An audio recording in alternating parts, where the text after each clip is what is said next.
is RTV6 News at Noon, working for you. Good afternoon to you and happy Friday. Welcome into the News at Noon. I'm Lauren Casey. I want to kick things off with the thing everybody is talking about today, and that is the cold weather we're now experiencing outside. Todd Clausen is standing by, and Todd, even this morning, it feels like winter out there. Oh, it sure did. And the problem is today was kind of a preview of what's to come next week. It's just a one-day deal today with these bitter cold temperatures. But look at this, down into the teens.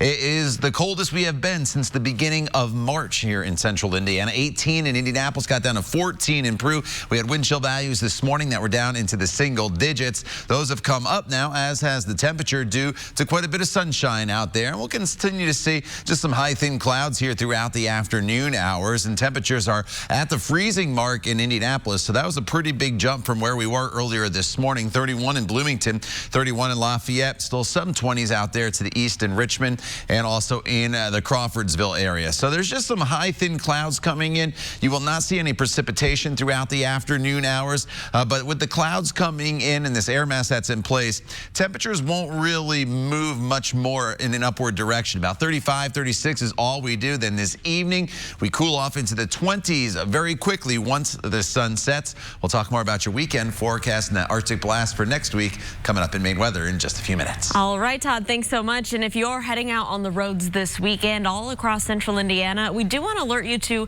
some construction that might slow you down, especially with all the people heading into town for the marathon and that big band competition downtown. Taking a look here at our map down on the south side, northbound, southbound I-65 between Southport Road and the South Split. We're expecting some intermittent lane closures starting tonight, lasting through Monday morning. Northeast side of town, westbound I-465 from down at 38th Street all the way up to Meridian Street on the north side. So basically that whole northeast quadrant in the westbound direction. 3 right lanes will be closed. You can expect that to get a little backed up over the weekend. Up here in the Fishers area, northbound, southbound I-69 between 96th Street and 106th Street. Saturday and Sunday in the overnight hours, we're expecting to have at least 2 left lanes closed for some road construction. And then over here on the northwest side of town on northbound and southbound I-65 between MLK here in the downtown area up to I-465 on the northwest side. Between Saturday morning and Sunday morning, we're going to have 2 right lanes closed, so take it slow as you travel through that area. Of course, we'll continue to keep you updated over the weekend on any major issues. Now to some new information coming in about a crash we were monitoring this morning on the west side that left 1 person dead and another person in the hospital. This was in Claremont. This all happened just before 5 o'clock this morning along Crawfordsville Road, just a little east of Raceway Road. Metro Police say that this was a head-on collision. Officers who arrived found 1 person dead at the scene. A second person was trapped inside of a vehicle. That person's condition has not been released, but we do know they were taken to a hospital. Police are still trying to figure out what caused this crash. Teachers and principals are learning how to take a different approach to disciplining students. Traditionally, students face punishments like suspensions and expulsions. The Positive School Discipline Initiative kicked off a year-long training for more than a dozen schools and providers. The goal is to help students with behavioral problems by addressing the underlying cause, such as trauma. It's the deep work of really shifting mindset with teachers, making sure that teachers aren't looking at just the behavior but the student, and how can we get beyond this behavior, really work with this child and move them along. And that's deep work. It is mindset shifting with people who sometimes didn't grow up in the same environment that some of our students did. Well, this Call 6 Investigate story continues all day here on RTV6. Tonight on the news at 6 o'clock, our Kara Kenny is digging into how discipline disparity is impacting not only schools, but also families and your pocketbook. So tune in for that story tonight on the news at 6. Now we want to go to a case of a missing Alabama teenager. A 30-year-old man is now in custody, charged with her kidnapping. But as ABC's Trevor Alt tells us, 19-year-old Anaya Blanchard is still missing. Overnight, a suspect captured in the case of a missing Alabama college student. 30-year-old Ibrahim Yazid taken into custody 3 miles from the state line with Florida. Authorities saying he resisted arrest and tried to flee, eventually taken to a hospital after complaining of chest pains.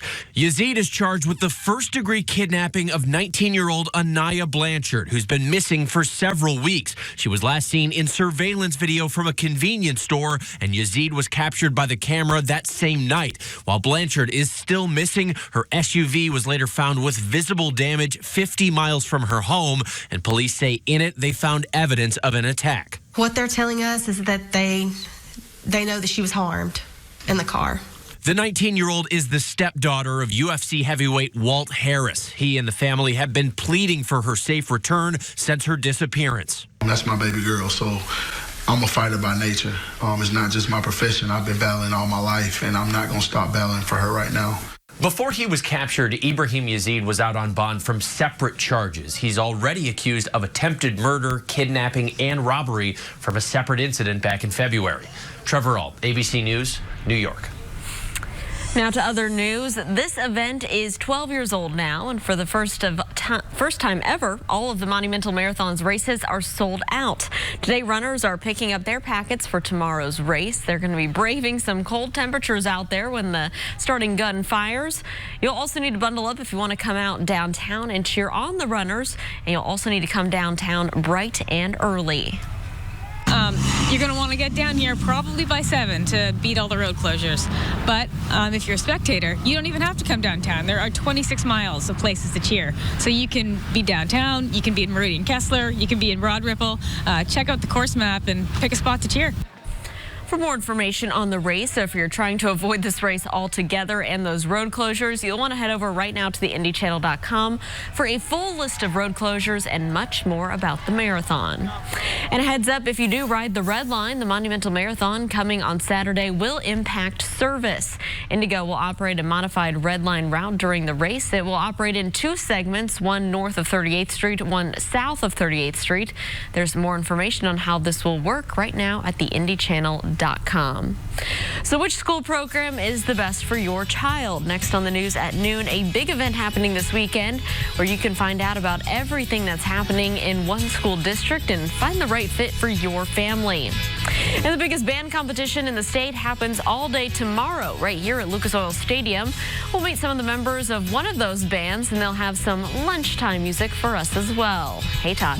And Lauren, it's all about the temperatures here going forward. It's chilly today. We're currently sitting right at the freezing mark, but we do warm up for the weekend, only for the temperatures to come crashing down once again next week. We'll lay it all out for you in your Storm Team 6 forecast. You're watching the news at noon right here on RTV6. At 8/7 Central on ABC. Welcome back. Setting up students for success is one of the goals of this important event that's happening this weekend. The Indianapolis Public Schools Showcase of Schools is this Sunday. It's at a new location, Bankers Life Fieldhouse. Representatives from dozens of schools and programs offered in the district will be there, and the event is a way for families to explore all of their options when it comes to education. One of the newer programs is the Health Sciences Academy at Crispus Attucks High School. It gives students a chance to learn the basics that could set them up for a career in medicine, forensics, or the other health sciences. They get patient case studies, they learn how to diagnose and treat and read symptoms, they learn how to research for treatments to diseases, and the whole goal is that they learn all the systems while actually applying them. The Health Sciences Academy is one of more than 70 schools and programs families can learn about at the IPS Showcase. It happens this Sunday from 1 p.m. and it runs until 5 p.m. at Bankers Life Fieldhouse. The Marching Pride of Lawrence Township gets jazzy in their marching band show this year. So coming up, we get a little taste of it here in our studio as the Marching Pride gets set for the state finals competition. And let's take a look outside right now, a live look from our Weather Now camera here in Bloomington at the campus of Indiana University. Clear blue skies, but boy, is it chilly out there. We'll see how cold it's going to get over the next week or so with Todd Clausen coming up right after the break. At transitionsindy.com. This is RTV6 News at Noon, working for you. Good afternoon, I'm Ted Rollins. Did a Florida father kill a 3-year-old boy, 2 6-year-old girls, and their mother over $20,000 of back child support? Henry Segura is accused in the brutal 2010 slaying of 27-year-old Brandy Peters and her 3 children. The defense claims that Peters was working for a cartel transporting drugs, and that's why she and her children were murdered. Prosecutors say it was Segura and that before the murders, he was looking for a gun. Just prior to the murders that we're here for today, did you talk to him about a gun? Yes. What did he say? He came to my house and asked could he use my gun. Did you have a gun? I have several. All right. Did you let him use your gun? Of course not. My name on it. In Colorado, another day of dramatic testimony in the Patrick Frazee murder trial. Frazee is accused of killing his fiancée, 29-year-old Kelsey Barrett, with a baseball bat on Thanksgiving Day last year. Barrett's body has never been found. Frazee's girlfriend, the state's star witness, Crystal Lee Kenny, told jurors that Barrett's last words were, "Please stop." Kenny testified that she helped clean up after the murder and says she was there when Frazee burned her body at his ranch. We are covering both trials along with the rest of the day's legal news throughout the day on Court TV. Now back to you. And you can learn more about other court cases all around the nation right now by visiting courttv.com. Back here at home, we want to talk about the forecast. And Todd, it is cold, but this isn't even the worst of it. Are you sure you want to talk about it? Let's skip over weather. Yeah, it'd be nice if we could not talk about temperatures this cold. And today was a little preview of what's to come early next week. 14 degrees it got down to in Crawfordsville, 18 in Columbus, 17 was the official low at the National Weather Service in Indianapolis. And with that low of 17 degrees in Indianapolis, the last time it was 17 degrees this early in the month of November, you have to go all the way back to 1991. So this is some rare air that's in place this early in the season, and we're about to do it all over again once we get into Tuesday of next week. Until then, there's actually a little bit of a warm-up heading our way. We started off with complete sunshine, some high thin clouds now starting to make their way into the area, but with that sunshine this morning, temperatures were able to climb all the way up into the 30s here at the noon hour. 32 in Indy, 34 in Muncie, 31 in Bloomington. The problem is with this high thin cloud cover that's coming in, temperatures are not going to warm much more from this point forward throughout the remainder of the day. And these temperatures are running about 20 degrees below normal for this time of year. High of 34 today in Lafayette, about 38 will be the high temperature in Columbus and 37 in Bloomington. But if you have any outdoor plans, you just really need to bundle up as we're not expecting any precipitation. But you notice this band of cloud cover that's moving through. That'll thin out at times here throughout the afternoon hours, but I don't think we'll ever get completely sunny once again like we were this morning. But if you do have evening plans tonight, temperatures do cool off into the 20s very, very quickly once the sun sets, which is at 5:36 here this evening. Tomorrow morning, if you are running the Monumental Marathon, it's a chilly start with temperatures in the mid-20s, but we'll see those temperatures warm pretty quickly once the sun comes up, and you should be in the upper 30s already by 10 a.m. So that'll be good news for some of your runners out there. The one thing that also picks up throughout the day, the wind. It's probably what we'll call a little breezy in the morning, becomes windy in the afternoon hours tomorrow with a high temperature that eventually gets up to 47 degrees, but no threat of any rain tomorrow. Sunday, 53 degrees with partly sunny skies. Should be nice for the Colts game as well. The problem arrives Sunday night into Monday. A cold front comes through, and that will bring in some snow showers to the area. Monday morning's commutes, one we may have to keep an eye out for the potential of some light accumulating snow. Behind that front, your low temperature on Tuesday, 17. Your high on Tuesday is only 28. Wednesday, your low temperature is 15. Your high is only 31. So it's another blast of Arctic air, and unlike today when it was just one quick little shot of cold air, this is going to stick around throughout much of next week.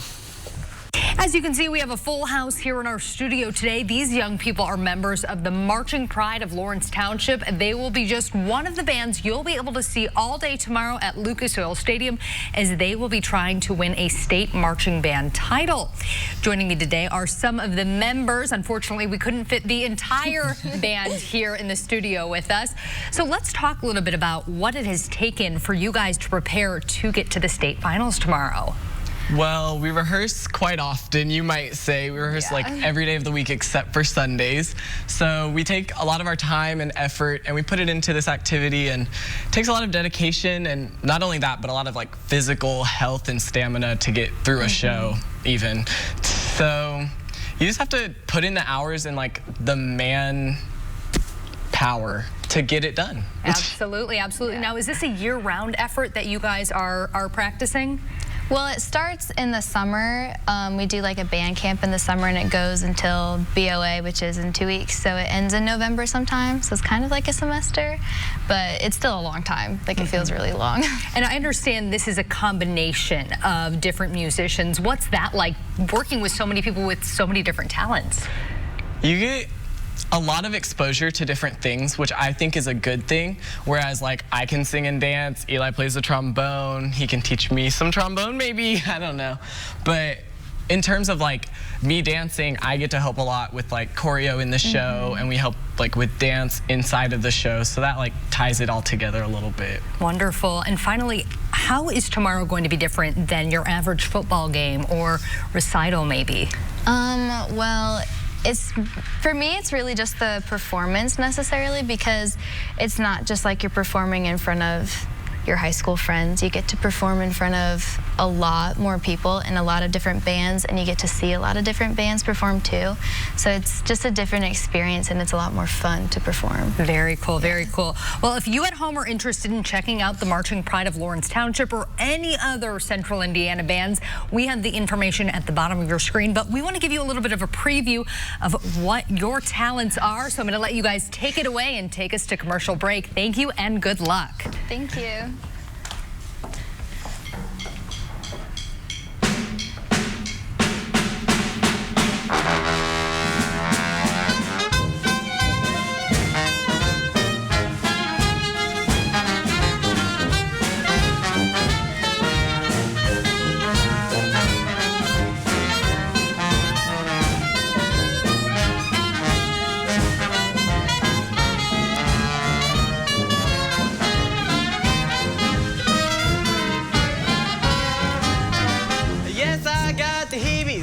I mean the jeebies, talking about, oh, the heebie-jeebies song, most insane, just over that mellow strain.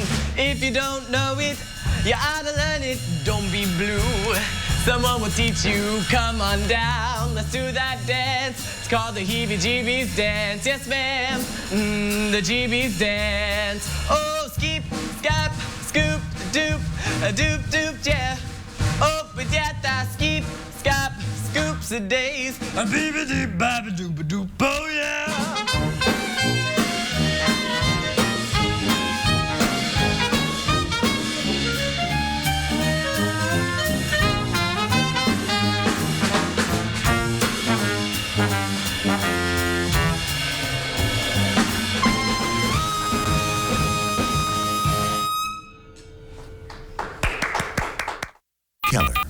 Keller and Keller.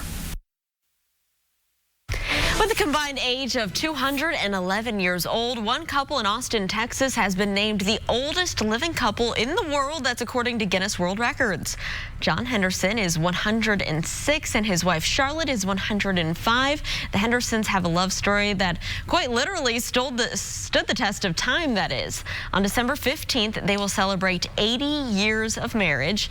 The two met in class at the University of Texas back in 1934, and they married in 1939 during the Great Depression, and they spent just $7 on a hotel room for their honeymoon. Gotta love that.